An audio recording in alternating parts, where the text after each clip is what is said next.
10h38, a gente muda de assunto agora para falar sobre medo de dentista. Você tem medo de dentista, Miguel?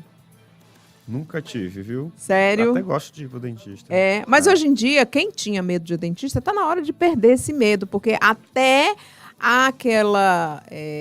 fazer canal, não, o tratamento de canal, que era uma coisa muito dolorida, né, principalmente quando você estava no início, agora se tornou uma coisa indolor. E para falar sobre esse assunto, como mudar essa situação também, acho que as crianças hoje já têm uma visão diferente, né, doutor Adriano Abreu? Bom dia.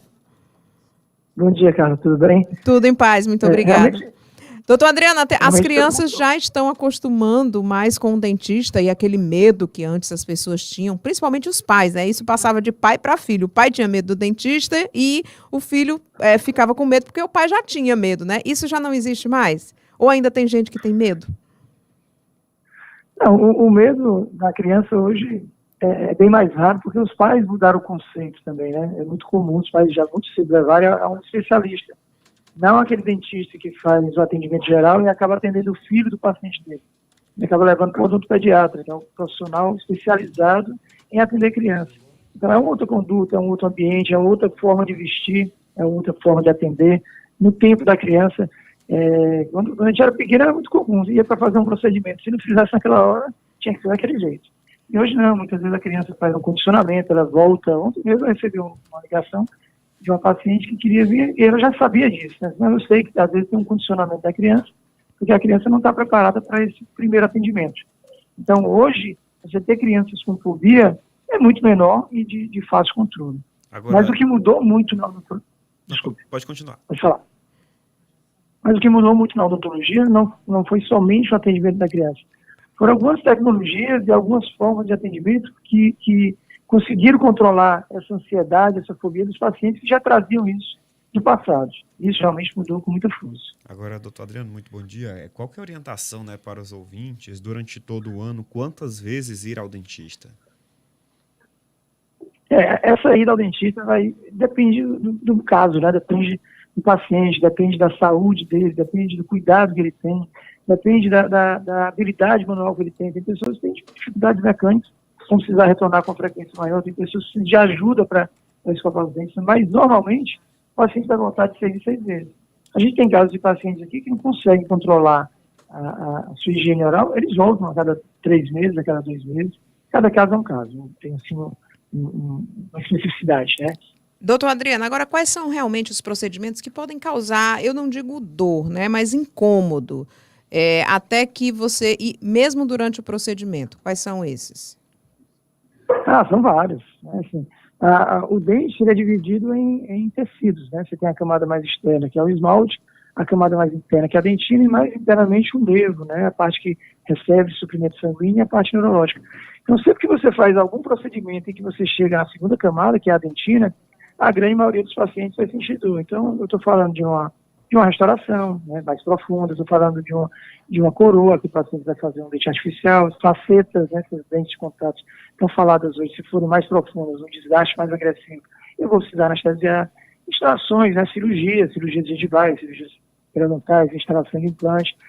A gente tem muito procedimento na odontologia que envolve anestesia, né? O dentista convive diariamente com a anestesia, faz parte da rotina clínica, anestesia. Tá? Então, e a dor, né, hoje é muito bem controlada, né? Hoje a gente tem, voltando a falar da história da fobia, né, tem a questão do óxido nitroso, que é aquele gás que o paciente fica inalando para controlar a ansiedade. Tem pacientes que tomam algum ansiolítico na noite anterior para conseguir dormir bem. Né? Em casos mais severos, até assim, você pode trazer um anestesista na clínica para fazer uma sedação. Mas eu diria, Carla, que a melhor forma de controlar a fobia, controlar a ansiedade, é a relação de confiança. E essa relação vai se formando com o tempo. Né? Aquele paciente que chega um dia, gosta de outro dia, essa relação se formou. Não, eu tenho assim, N casos aqui na clínica de pacientes que já tinham definido que iam usar o óxido nitroso e acabaram nem usando porque criou-se uma afinidade dentro da clínica e ele mesmo desistiu de usar essas coisas à parte que a gente pode usar, né? Esses produtos que fazem controlar a ansiedade. Tem uma outra tecnologia que traz muito controle da ansiedade, do medo, que é a anestesia através de computador, a anestesia através de um sistema onde o paciente não sente a picada da agulha. E a grande maioria dos pacientes que tem medo, ele associa duas coisas, a agulha e o ruído do motor do dentista. Ruído esse hoje que já diminuiu muito, que não tem mais turbina, hoje são motores elétricos. Então, às vezes o paciente está na recepção e nem esse som ele escuta mais. Perfeito. Agora, quanto o som é que, quando você estava do lado de fora, o som já dava aquela tremedeira. Agora, doutor, quanto aos fumantes, né? A gente percebe que é prejudicial à saúde, então a saúde bucal também entra nessa. Qual que é a orientação para essas pessoas que fumam bastante, né? Procurar sempre o dentista com que frequência, né? Porque a gente percebe que vai desgastando com o tempo o esmalte, principalmente dos dentes. O fumante, tudo é mais complicado nele, né? Por exemplo, um dos grandes problemas que a gente tem na odontologia chama-se doença periodontal. E a doença periodontal no paciente que não fuma, ela se manifesta muito rapidamente através de sangramento. Então, às vezes o paciente, ele mesmo procura o dentista, estou com sangramento, está me incomodando. O paciente fumante, ele tem uma vasoconstrição, ele tem as periferias dele circulam menos sangue, ponta de dedo, ponta de orelha, gengiva. Então, são pacientes que muitas vezes ele nem acredita que tem doença periodontal. Então, aquilo vai evoluindo de uma forma, quando você vê o paciente está com mobilidade dentária e sem nenhum sangramento, né? Então, o paciente fumante tem muito isso, né?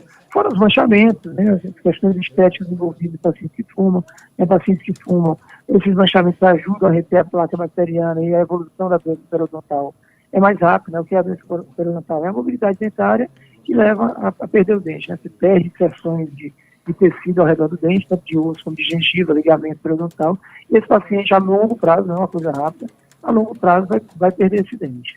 Doutor, o senhor falou há pouquinho aí das lentes, né, de contato, e eu queria saber com o senhor se essas lentes tornam o dente mais sensível, né, e a preocupação de quem tem essas lentes, não só essas de agora, que parecem não desgastar muito o dente, mas as mais antigas, né, que praticamente deixavam o dente fininho para revesti-lo, né. Esses dentes ficam muito mais sensíveis e precisam de um cuidado maior? Na realidade, o que acontece com esses casos hoje, muitos pacientes comentam isso, em redes sociais falam muito, desgastou muito o dente para fazer a lente de contato, mas será que essa lente de contato, o faceta ou coroa, não precisava disso? Porque, por exemplo, se o dente está saudável, eu me mostro em casos que o paciente nem nota que aquele dente foi desgastado. Por quê? Porque foi conservador e cabia esse tipo de procedimento. É uma plástica dos dentes.